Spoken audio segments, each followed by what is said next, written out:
पुढे पुढे बोलते तर तुम्ही माझ्या मागे बोलावे अशी मी शिक्षक वर्ग पालकांना मान्यवरांना व माझ्या प्रिय मित्र मैत्रिणींना विनंती करते.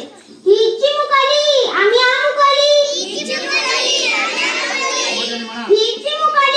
आम्ही आमुकली, तुझ्या पंखाखाली जगतो, तुझ्या पंखाखाली जगतो, हा मुक्त श्वास उडण्याचा ध्यास, हा मुक्त श्वास उडण्याचा ध्यास, तुझ्यामुळेच तर घेतो. ना भ्रष्टपदी वागणार आम्ही, हे वचन तुम्हाला देतो. ही चिमुकली आम्ही आमुकली,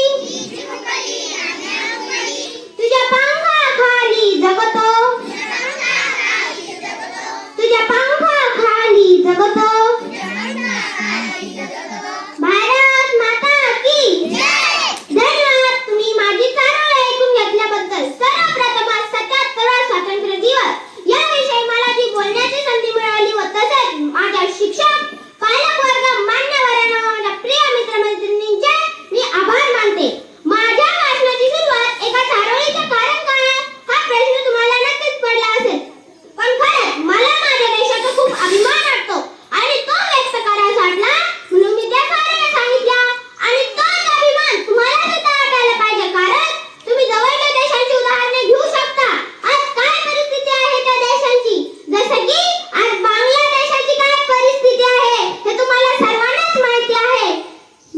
आपण आज हा मुक्त श्वास कशामुळे घेतोय तर आपल्या देशामुळेच ना. पण आपल्या देशाची परिस्थिती वरवर जरी चांगली दिसत असली तरी आपल्या देशाला एका रोगाने जाम पछाडलाय.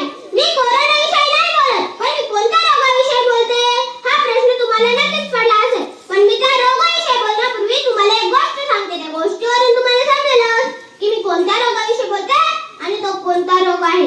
जुन्या काळातील गोष्ट आहे. एका संस्कृत जनतेची काळजी सेवा करणाऱ्याला एका महात्म्याला आमंत्रित करतो. ते महात्मे येतात आल्यानंतर त्यांचा पाहुणचार होतो.